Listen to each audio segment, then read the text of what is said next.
Hello everyone, আবার একটা নতুন একটা রেসিপি নিয়ে তোমাদের সামনে চলে আসলাম। আজকে হবে শিম আলু আর বড় মাছ দিয়ে ঝোল। তো সেটা আমি কীভাবে বানাই, এই শিম দিয়েই বানাবো। তো চলো দেখো। এখানে দেখো আমি হলদি, লঙ্কা গুঁড়ো, নুন দিয়ে বা মাছটাকে ভালো করে মেখে নিয়েছি। এবার আমি গরম তেলের মধ্যে দিয়ে একদম লাল লাল করে ভেজে নেব।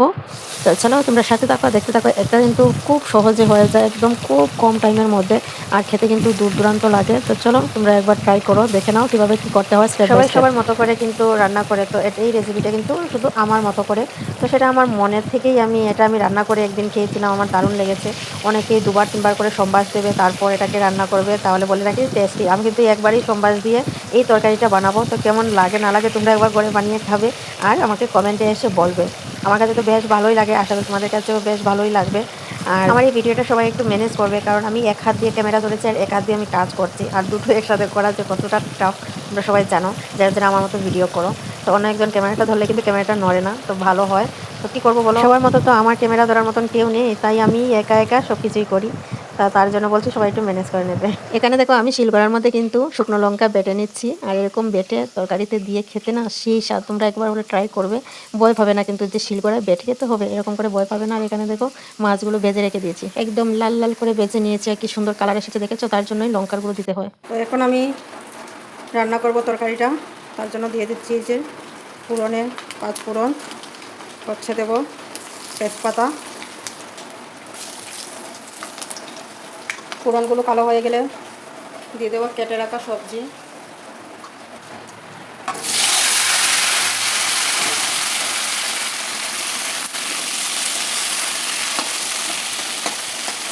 একে একে আমি মশলাগুলো দিয়ে দেবো।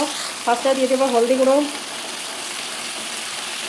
এই যে শুকনো লঙ্কা বেটে রেখেছি সেখান থেকে দিয়ে দেবো এই যে লঙ্কা, শুকনো লঙ্কা বাটা, এই যে দিয়ে দিচ্ছি।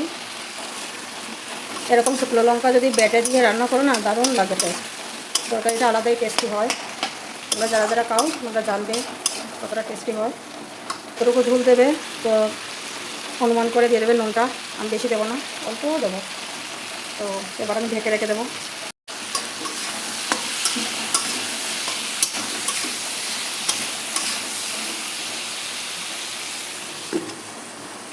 আগুনের আঁচটা একদম কম করে দেব, আস্তে আস্তে সবজিটা সেদ্ধ হবে। আর জল দিলে কিন্তু ভালো লাগবে না, আগুনটা কম করে দিয়ে দিয়ে রান্না করতে হবে এটা, তাহলেই কিন্তু খেতে দারুণ হবে। তো এই যে দেখো আস্তে আস্তে কিন্তু সবজিটা হয়েই গিয়েছে, কি সুন্দর গলেছে দেখো। তো এই যে আলুটা একদম ভেঙে গেল, যা খেতে পাচ্ছি, এই যে দেখো আলুটা ভেঙে গিয়েছে। এখন ভালো করে সাঁতলে আমি এটাতে পরিমাণ মতন জল দিয়ে দেব। আগুনের আঁচটা কিন্তু একদম বাড়িয়ে বাড়িয়ে কিন্তু আমি কষিয়ে নেব ভালো করে।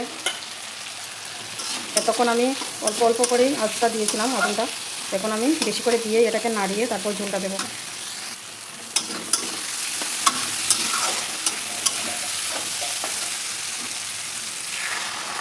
একদম কম করে দেবো, গায়ে মাখা রাখবো, বেশি ঝোল দিলেও ভালো লাগবে না খেতে।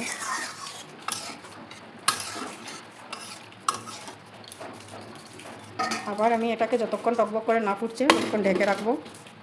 টকবক করে ফুটছে, এই যে এতে আমি দিয়ে দেবো এই যে মাছ, তো মাছ দিয়ে দেবো।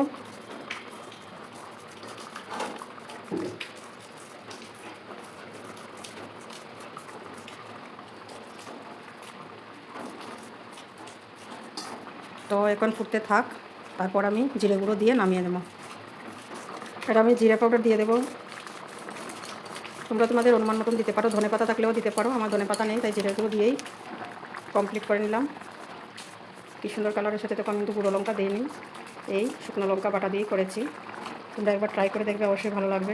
দেখো তরকারিটা হয়ে গেছে, এবার নামিয়ে নেব। তরকারিটা হয়ে গেল, আর কালারটা তো দেখতেই পেলে, আমি গুঁড়ো লঙ্কা কিন্তু একদমই দিইনি, যা শুকনো লঙ্কা বেটে দিয়েছিলাম, আর কি সুন্দর কালার এসেছে, দারুণ হয়েছিল খেতে, অপূর্ব লাগছিল। তোমরা সবাই একবার হলেও ট্রাই করো। আর আজকের জন্য এইটুকুই, নতুন কোনো একটা রেসিপি নিয়ে আসবো বা ব্লগ নিয়ে আসবো। চলো সাথে থাকো, সঙ্গে থাকো। আজকের জন্য টাটা।